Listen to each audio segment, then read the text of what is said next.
The first time Ben saw the bobcat, she was limping through the snow, ribs showing under her spotted coat. Not a pet. Not tame. Wild, but not afraid. She stopped at the edge of his fence, stared at him like she knew something he didn't. Ben didn't name her. The forest did. The locals started calling her Whiskey, for the way she moved, slow, steady, like she had all the time in the world. His farm sat deep in the Montana hills, far from towns, farther from noise. Just pine trees, wind, and 100 head of cattle. Ben worked alone. Always had. His father left the land to him, and with it, the silence. He liked it that way. Every winter, calves were born. Most made it. Some didn't. This year, a red heifer dropped a bull calf during a storm. The mother didn't survive. Cold. Ice. One bad step on black ice, and she was gone. Ben found the calf at dawn, shivering in the straw, too weak to stand. He carried him inside the barn, wrapped him in blankets, fed him warm milk from a bottle. The calf's legs trembled. His eyes were wide, scared. Ben named him Rusty, for the color of his fur. For 3 nights, Ben slept in the barn. He woke every 2 hours to feed. He rubbed the calf's sides to keep circulation going. He talked to him, not because he thought calf understood, but because the silence was heavier than the snow outside. Then, on the 4th night, Ben heard a sound. A soft click on the frozen ground. He turned. Bobcat stood in the doorway. Ben froze. Bobcats don't come near barns. They avoid humans. Avoid livestock.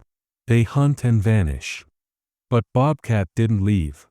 She stepped forward, slow, her golden eyes locked on the calf. Ben reached for his rifle, then stopped. She didn't growl. Didn't hiss. She walked to calf, sniffed him, then lay down. Right beside him. Her body curved around the calf like a wall. Her tail flicked once. Then she purred, a deep, rumbling sound Ben had never heard from a wild cat. He didn't sleep that night. Morning came. Whiskey was gone. But calf was warmer. Stronger. Days passed. Bobcat returned every night. Always at dusk. Always silent. She never touched Ben. Never looked at him. But she stayed with calf until dawn. Ben started leaving the barn door open. One evening, a coyote pack howled near the pasture. Ben grabbed his coat, ran outside, but Bobcat was already there. Standing between the barn and the tree line. Her back arched, teeth bared. The coyotes backed off. She wasn't just visiting. She was guarding. Ben stopped wondering why. He just accepted it. Weeks turned to months. Calf grew. He walked. He ran. He followed Ben like a dog. But every evening, as the sun dipped behind the hills, he'd walk to the fence and wait. And from the trees, Bobcat would appear. She didn't stay long anymore. Just a moment. A nudge of her head against his leg. A quiet look. Then she'd vanish. Ben never tried to touch her. Never called her. But sometimes, from his porch, he'd see her sitting on the ridge, watching calf graze. Like a mother checking on her child.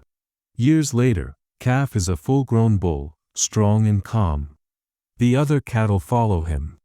Kids at county fairs point at him, ask his name. Ben just smiles. He doesn't tell them about the storm. The loss. The silence. He doesn't tell them about the wild cat who came when no one else could.